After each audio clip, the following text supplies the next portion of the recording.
We need to send a message that we will never tolerate anti-Semitism, that we don't take it lightly, that we don't look the other way, we don't sweep it under the rug. We need to understand that anti-Semitism is tragically alive and well in this country, and it must be stopped. New York Mayor Bill de Blasio calling for peace, unity, and safety in the wake of Saturday's massacre that left 11 dead and 6 wounded in the Pittsburgh Tree of Life Synagogue. Good evening and welcome to this special, somber, and sobering edition of Metro Focus. I'm Jenna Flanagan.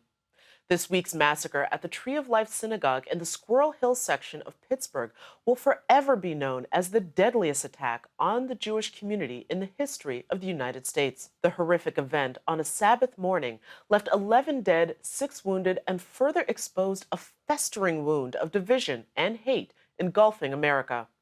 For context, Squirrel Hill is a bucolic suburban community, now forever changed. For us at PBS, it is also where Fred Rogers called home. Literally, Mr. Rogers' neighborhood is now the location of the deadliest attack on America's Jewish community in the history of the United States. As families gather to bury the dead and care for the wounded, the nation watches stunned. From coast to coast and around the world, joined in memorials, rallies, prayers, and protests. Here in New York, crowds as diverse as our city gathered in Union Square and at synagogues around the tri-state in solidarity, in deep mourning, and with deep anger and disbelief that this happened in a week that we also saw some of the president's harshest critics targeted by a serial mail bomber with another suspicious package meant to arrive at the Atlanta headquarters of the cable news network CNN, intercepted this morning, and the senseless killing of 2 African Americans by a white man in Kentucky. Although police said it was too soon to say what prompted that shooting, news outlets have reported that the suspect said, quote, "Whites don't shoot whites," as he exited the Kentucky Kroger. Our country grieves as we struggle for answers and learn about the victims. Their ages ranged from 54 years old to 97. So joining me now with reaction is the regional director of the Anti-Defamation League, Evan Bernstein.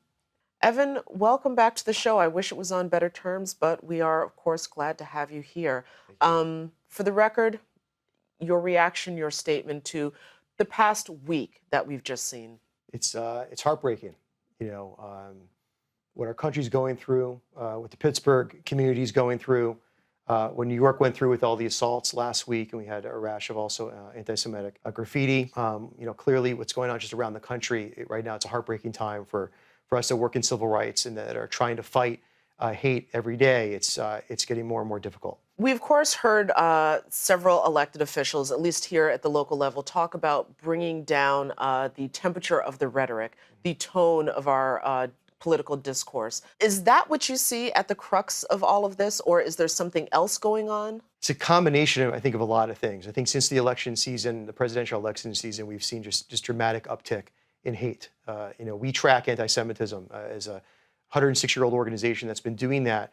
We have a unique ability to kind of have a snapshot on what's happening around anti-Semitic incidents and anti-Semitism. We feel with the uptick we've seen, we know that other minority groups that just don't have that same infrastructure or architecture are experiencing the same kind of hate in the same number of incidents. They're just not being documented in the same way. And I think that is all coming from this new kind of climate that we've seen since the election season. And a lot of it is kind of a resurgence of white supremacist groups, but also how much hate has gone online. Really, I've been the ADL director for 5 years. In the last 5 years, we've seen a growth of use of Twitter and Facebook and all the other social media type platforms as an opportunity for white supremacist groups and people that hate in that way to be able to do it in a way where they can do it protected, undercover, and also communicate very rapidly with millions of other people in ways they couldn't 40 or 50 years ago.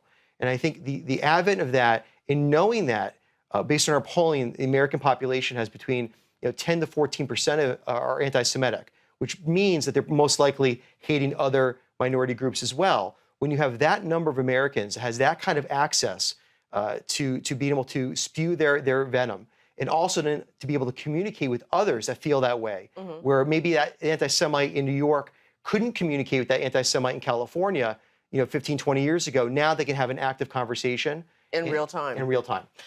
One of the things I also wanted to get at, since you mentioned social media, is that this also seems to have exposed a fission within the Jewish community in regards to not only what happened, but what is the proper response. Is it more guns? Is it better security? Is it more prayers? Is it more turning of the cheek? There seems to be a lot of fission within the community itself.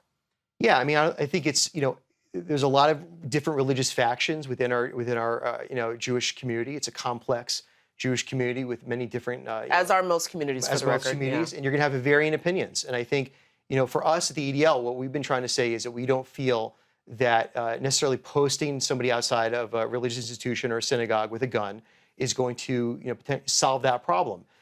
We feel that religious institutions, whether they're Orthodox, conservative movement, Reform, Reconstructionist, whatever it is, needs to work with law enforcement, work with security experts, and figure out what the best plan of action is for them. I don't think any one leader within the Jewish community should say what's better for another part of the community. They should focus on what works best for their given community, in their given city, in their given synagogue.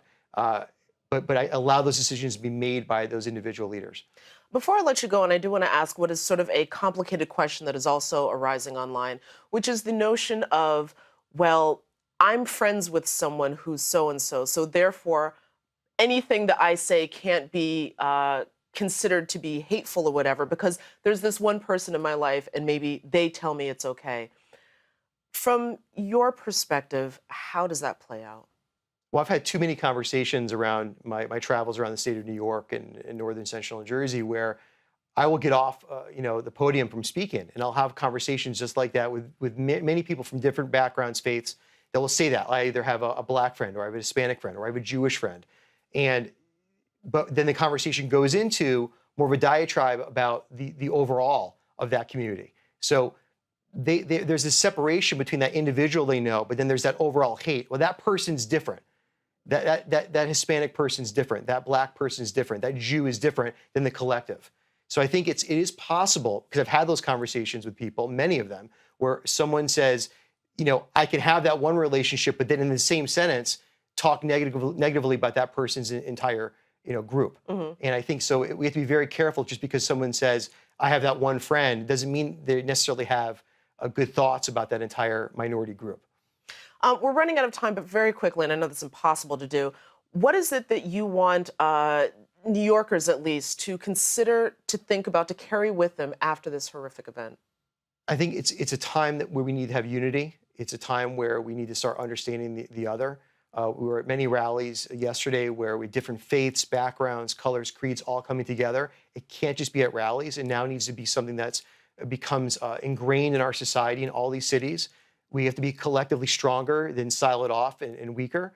And I think we all also need to be ensuring that there's anti-bias education in schools. We know hate's a learned behavior. Mm-hmm. We know that if young people are seeing this, and they are, that we can't allow them to think that this is normal, and we can't allow them to think this is okay. Okay. And we have to get in front of it. All right, that's a great note to leave it on. Evan, I want to thank you so much for joining us again, and thank you for the work that you do.